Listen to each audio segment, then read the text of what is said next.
All right, this is Matt here at GM Classics. This is just another tune port video. I'm going to give a few tips on that I get reminded of myself when I do these things. This was just an injector change, but this can apply to everything from a complete motor reassembly to just servicing, or just if you've got to change your intake base gaskets and things like that. This will work. These are some of the tools you use pretty much here. The main thing you want is a good quality, I've got tape around that on purpose just to kind of hold it and things, but is a good quality Torx bit, T40s, you know, any kind of things. We use, you know, I'd say good quality. Our quality is Craftsman. So if you've got Blue Point, Snap-on, or any of the other stuff, you're better off than me. But Craftsman is good enough, but any of the cheap ones, no, don't touch them. You'll round out your Torx board bolts and end up having nothing but trouble, and it saw things off. So start with a good quality Torx set. And so once you got that in place, depending on what you're doing, these are a few of the tips, and these are the hard parts that I'm going to go over because everything else is kind of self-explanatory. When you take a tune port apart or put it back together, you can take the base, or excuse me, the plenum off without taking the runners off, but it's usually kind of difficult to get the gaskets back on. These things are all designed to be sandwiched together. So basically you tighten the bottom bolts a little, get the plenum in place, and then sandwich it all together and torque them down. Torque specs, you know, they vary. I go by feel on these, and I go by feel for a reason, because these are aluminum runners. These are not stock ones. So some of the stuff I'm going to show you applies to these bigger runners, which are much more difficult to work on than the stock ones. I mean, at least 3 times the difficulty. They really throw a wrench in everything. So the first thing you want to do is, and the last thing you want to do, is take your, of course, take the distributor cover off. Take the brake hose off. Now this only applies if your car is still stock. That goes right back here, and that's a 5/8, not metric, and undo it and keep it out of the way, because if you get zealous and want to put that back together at some point of the job, well, it'll be right in the way of this hidden Torx bolt way down there, and so you'll never get to it. You'll end up having to pull it off 2 or 3 times if you get that. The next thing you want to do is pull these 10mm nuts out of your wiring harness and then pull them straight up. Some of them may be difficult. Usually use a pair of needle nose to pull these up, pull them out of place, and then make sure you unplug all of these. They snap in. You know, they're pretty self-explanatory here. Just take these all off your injectors, push them down, pull them off. Get those out of the way. And you want to be, you don't have to pull them off, but you're going to need to be able to pull them back while you're working on this thing. So this is I'm trying to show you how to do this non-intrusive without having to tear the entire car apart and doing different things. In fact, we leave the throttle body on. You see that here? Take it off. If the gasket's good, separate it, leave it forward, because there's a lot of stuff on that. If you don't have to mess with it, you don't need to do if you're just doing runner gaskets and things like that. If you're going to do the base intake, then yes, you do need to take that off. So you can take that all off at the same time. This is just an injector change, which is probably the most common thing you're going to see, because these injectors, especially in the 89, 90, 91, 92s, or 91s, failed because of the Multex. So the gray injectors fail, and you want to change them out, and these are Delphi replacements. Now, this car is a Callaway Twin Turbo, so there's some things you see different on this car that are not a regular L98, but as a whole, everything I'm showing you applies to a regular L98 and this car also. So the hard thing about these bottom runners is you have to remember, every segment that you see the two come down, there are 3 bolts that go to those. And those 3 bolts may be in the front, like this one. This is an easy one. Has a Torx up there, down there, and right there. And so you can take those out using your good, and we use a good wobbler Craftsman extension on that. So you can get those in there, put those and loosen them up, wobble, wobble, wobble, things like that. Down there too, down there too. Now on these bigger runners, they use Allen heads on the bottom bolts. And so basically I have a different tool for that. And we go over here, it's a 6mm for those. And basically you have to get in here, push your wiring harness down, put it in there, and now you're able to turn those. But you can't do it with the wiring harness there, and you can't do it crunching the wiring harness down, so you have to make sure it's out of the way where you don't want to damage anything here. So the first three on this side, this is the driver's side, are pretty self-explanatory. Again, one there, one there, one there. The back one's not so self-explanatory. These are a pain in the butt on this side. So this is the driver's side, also the back pair. So you see the one down at low, that's there. Then there's another one that's way back here, and it takes a little bit of a technique to get there. And that's where I said this brake hose has to be out of the way. I think you can see it down in there. And basically, it's a Torx, and it'll be a Torx on all TPI. The big runners like we're messing with here have some Allen heads. So right there, you can get that on that Torx, and then put your socket there. So it's kind of at that angle. And if you have that brake line in place, you'll never get to it. So make sure you keep that loose the whole job. It's the last thing you want to hook up. And then, okay, this is where it gets stupid. To get to the third side of that, it's in the back. And this is where the tune port really blows people's minds. There's back bolts, there's two of them. One is on that set of three, and the other one's on this front set of three. And so to get to this one, it is a very difficult place, and I don't even know if I'm going to be able to get a visual on this for you. Online, you can probably Google some pictures of where it's at, but it's right back here, and you have to basically come through this angle here, and you're right below where the fuel pressure regulator is. Now, some people take the distributor cap off. It does make it easier. I'm doing this, like I said, non-intrusively to try and show how little you can take off the car to do this and what you don't have to. So I'm actually on it right there. And so I'm on that back in there. So it comes in basically at this angle right here into those runners. And those are a pain in the butt. And so you take that off or put that back on if you're working on it, so forth and so on. This is another straightforward one. All three bolts, one there, one down low, one there, are in place. Now, if you have an 88 car or older, 88 or older, 85 to 88, let's just say that, there's a cold start injector right there. And that's another piece, one of those things that you may or may not want to keep in the car. I usually take them out these days. I used to keep them in all the time. This one never actually had it. It's a block off plate because the runners were universal for all years. So that goes back and it hooks into the back of your fuel rail with this little thin line. And then there's a sensor up on front of the intake manifold. It looks like a temperature sensor that runs it.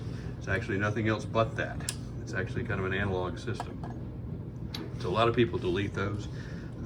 For simplicity, I said that's one of the things you do want to delete on an 88 and older, 85 to 88. So now the front one is going to be a stupid thing too. The front back bolt. So let's get in here. Now I've already set this up. So this one you'll be able to see.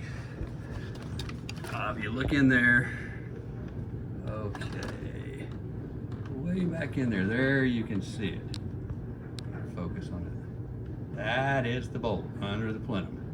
And to get to it, you come in through the front up here with this same tool like this. And so it doesn't seem that difficult. Let's see where we're at here. I'm just going to put it on there for you can see me actually access it there. Okay. I'm sorry. I need to come up with a better way to hold the camera and do all this work at the same time. And the lightness. So anyway, that's on it right there. And so you can turn it if it was loose, or put a ratchet on it and take it off. Now that seems easy, but if your car is all stock and nobody's tampered with it, you got something really stupid in the way. And that thing stupid is this EGR piece. And I think that's what I just dropped to the ground. Ooh, let me see if I can find it. Yep, there it is. So anyway, this EGR piece is this. It actually sits in this way. And it's a direct conflict to you to get in that bolt. And it's underneath the water neck bolt, right there, a 14mm water neck bolt. And so basically you have to take that 14mm bolt out, set it aside, then unplug this vacuum pair, which goes to the EGR valve. This goes to the engine vacuum. And this is the electronic switch that opens and closes the EGR right here to this device here. So you've got the plug up top and the vacuum thing here. Now, if you set your car up when you want to do this, this was a solid hole before. So you have to take the bolt all the way out to get it out of the way. I cut them right here with a grinder, cut that out. So that allows you to just loosen the bolt and slide it in and out. So that's, if you want to keep your car all stock, I recommend doing that, because if you have to work on it again, that saves you the headache of having to pull that bolt all the way out, which can be kind of a pain in the butt. And sometimes some fluid will leak if your seal's not real good.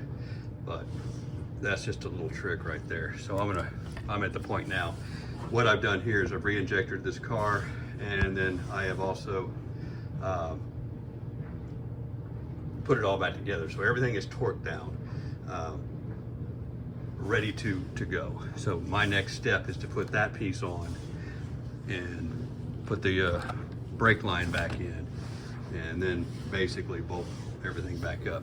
The throttle body gasket came apart good, so that'll go back on there. I'm leaving it off right now so I can get to that 14mm bolt. It is that much in the way, makes it that much harder.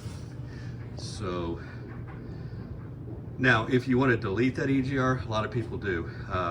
Many cars I've done it, I've never noticed any, what do you call it, bad aspects of doing it. And the best way to delete the EGR and keep the computer all in place is basically to block that tube off over there, because that is the EGR on your TPI car. So that's one of the things you can do. So that's kind of it. So remember those two back bolts, this set here and that set here, have the back, that angle there, that angle there. They both kind of go that angle, and this one goes that angle also. And they are not fun. And a lot of people have never worked on these things, will pull these bolts off and can't get them off and can't figure out why. That's why. I think with the internet, a lot more people are learning that, but I've seen many cars that come up, people damage the runners trying to jerk them off because they couldn't get those bolts on there and things like that. So that's it. Now, tune port is hard to work on, very hard to work on. Just this top part alone is almost a whole nother engine job, R&R and a motor, in my book. It's just a lot of work. And so if you have a really nice car and you just have to work on it for some reason, this is a non-intrusive way to go. If it's something that's old and it needs to go, well, the best thing to do is pull the whole thing off, clean it all up, put you some new injectors in there, put some new vacuum hoses on there. If you're gonna do any kind of modifications at that point, that's what you wanna do. If you're gonna keep it all stock, which is probably the best way to go, then you've got a model to put back here. So that's a few of the tricks. Now, if you're gonna do injectors on a TPI car without taking the runners off, take the plenum off, go through that, and a lot of times you can get away with loosening one set of runners up and jacking the fuel rails up and popping the injectors out. So all injectors have these locks. That's in the lock position. Slide that over. You need a little small screwdriver, and then you jack this thing up here, and then you will be able to push those injectors out. That's a whole nother kind of learning curve there. And the biggest learning curve you will find there is to get that fuel rail up on a Corvette or a Camaro Firebird TPI car. They've got two basically hidden bolts on the fuel rail, and those things are up here. Most people never put them back. And let me see if I can show you where those are. They are not fun to get to. So, up in this area, where the fuel line goes, up against the intake manifold, there are two holes that are open up there. And those are T40 Torx bolts. You can see that one right there. I have not put that one back in. I will on this car, but most of the time I won't put them back, and you don't have to either. The only time you really need those in there is if you're working on the fuel line lower to turn things on it. You don't want to be able to twist and break those fuel lines, so that's kind of why it's there. Just a safety thing for if you're working on another aspect of it. So they are way overkill on those bolts. They're hard to get to, and you will not be able to lift this fuel rail up enough to get those injectors out if you don't loosen those two that are up front. So those are kind of the hidden bolts of the TPI, those two front ones for the fuel rail, and those back runner bolts. Again, recap, there's one here going into this one, that angle there, and one going from here to that one. All the other ones are straight up front. Obviously these runners are different than stock, but they're still the same. All the bolt holes are the same. Just harder to get to because of the bigger diameter of them. They're quite a bit bigger than the stock ones. So that's kind of it. I'm sure there's 100 other things that I can tell you that I don't remember off the top of my head, but I wanted to make that video so people know where those hidden bolts are if they're just starting working on tune port or need to work on it soon. Another easy aspect, especially if you have to, I mean, you're going to block your EGR off, one of the things you can do is you take this off here. These are also T40 bolts, same as these. Take these off, pull this thing up, and they do sell these heat shields new, and you can put a new one on those cars. It makes your car look a lot nicer. And they got a plug, you put it down in there, keeps the exhaust from blowing into the to the intake. So basically everything's in place, including this sensor, but right in here is a plug, and you put that plug in there. Well, you've blocked your EGR off. All the computer works the same. Everything else stays in place. The EGR valve stays in place because it's basically getting nothing now, and so it's a clean way to do it and keep everything stock. That's an EGR block off. Is there any performance advantage to those? I haven't really seen any. To me, it's more of a heat advantage than anything else.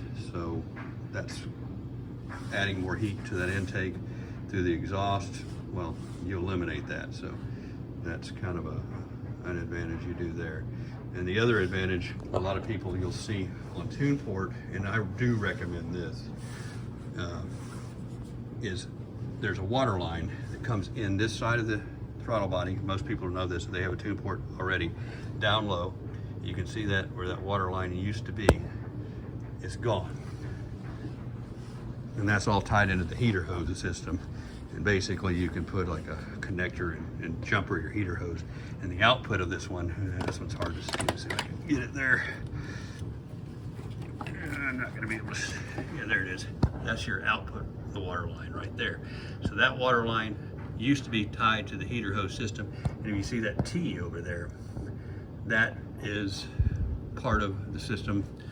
Well, actually that's not, that's a crankcase, but right there where that hose clamp that doesn't look stock because it isn't, that's where it used to tie in. And so now the heater hose basically goes straight into that, not through the throttle body anymore. And so basically the throttle body was heated up by water. And the reason for that is well, they said it heats the car, makes the car heat up faster, and should there ever be any ice that ever forms on the throttle body, that prevents it. Like, okay, maybe up north, maybe if you're driving these things in the winter, you know, bad weather where it's low temperature dew point spread where that thing's icing like an airplane or something, it could do that. But I've seen nothing but advantages of getting rid of that. There's no reason to add heat. So that's two ways to get rid of heat on your intake, is do that, block the UGR without having to take the UGR all off. So you don't even have to go under the intake to block that UGR. You do it right there, a little plug that goes in there. But anyway, I'm putting the EGR system back on this car just to keep it all in place. And so, just for what it looks like if you haven't watched any of the other videos, those are the intercoolers for the Callaway Twin Turbo, which sit up here. These are your up pipes from your turbo. Come in from there, front, turbo blows it up, it's pressurized, goes in here, goes to the intercooler, goes through here, goes through your throttle body. So that's how those work. There's one on each side. I've got that one. I don't know why rag should be in that one. If you ever work on a Callaway, first thing you pull those intercoolers off, cover these. Otherwise, the bolt go right down into your turbo impeller. Just don't let that happen. So that's kind of it. Hope some of those tips may have helped anybody that's working on a tune port. But I said I wish I could show you in pieces of how this goes together, but it's just kind of an overview after I put it back together. I've got another video in front of this that have most of it apart with the injectors out where you can see that. And there's some tips there for that, but just look for some of the other ones. And probably if you piece all my videos together, you'll see different aspects of this between many different cars that can help you. Thanks for watching.